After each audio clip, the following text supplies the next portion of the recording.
खुलुमबाय सानजारि थान्दैयाव दिनै आं रैरुप नार्जारि।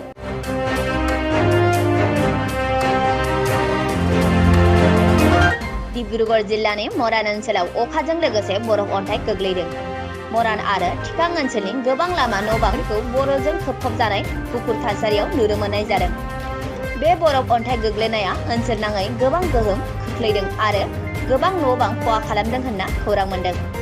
गिबि मन्त्रि डक्टर हिमन्त बिश्व शर्माया थासारिखौ नायबिजिरनो आरो मदद होनो आखायाव लादों। आसाम सरकारा गासै गं 8,481 फरायसालिफोरनो थुलुंगानि बान्था होदों। जाय फरायसालिफोरा थांनाय गणोत्सवफोराव A+ मोननो हादोंमोन बेफोर फरायसालिफोरनो थुलुंगानि बान्था महरै 25,000 रां होनाय जादों। दाबावैसो आसामनि गासै गं 4,840 फरायसालिफोरनो बे बान्थाखौ होनाय जादों। 2022 मायथाइनि गणोत्सवआव A+ मोननाय फरायसालिफोरा आसाम सरकारनिफ्राय थुलुंगानि बान्था महरै 25,000 रां मोननो हादों।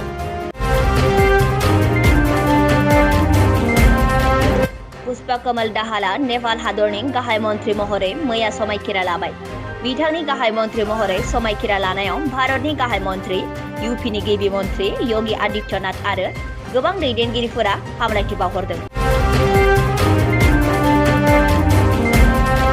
मोब्लिब बाहायगिरिफोरा गावसोरनि अजदखौ गोरलैयैनो होनो हानाय बायदियै मोनसे एप फोसावदों APDCLआ। मोब्लिब बाहायगिरिफोरा गावसोरनि बायदि बिथिंनि अजदखौ बिजुले बन्धु एप्सनि गेजेरजों गोरलैयैनो होनो हासिगोन होनना फोसावदों APDCLआ। गुगोल प्ले स्ट'रनिफ्राय डाउनल'ड खालामनानै बाहायनो हागोन रायजो-राजा बिथांमोना आरो गावनि अजदखौ गोरलैयैनो न'आव थानानैनो मावख'गिरिनिसिम फोरमायनो हागोन APDCLआ लन्च खालामनाय बिजुले बन्धु एप्सनि गेजेरजों। बलिउडनि फावखुंगुर सुशांत सिंह राजपूतनि थैनाय जाथाया फिन गोदान महर लादों। सुशांत सिंह राजपूतनि गोथै देहाखौ आनजाद नायग्रा हस्पिटेल स्टाफआ सुशांत सिंह राजपूतनि थैनाय जाहोनखौ सुसाइड नङा, मार्डार एबा बुथारनायसो होननानै बुंदों।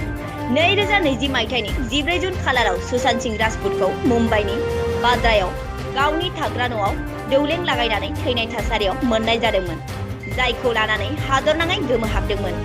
बेनि थैनायनि सोमोन्दै खुगा बेखेवदों सुशांत सिंह राजपूतनि देहाखौ आनजाद नायग्रा हानजाया आरो बुंदों बियो सुसाइड नङा, मार्डारसो होननानै। गोजोन्थों।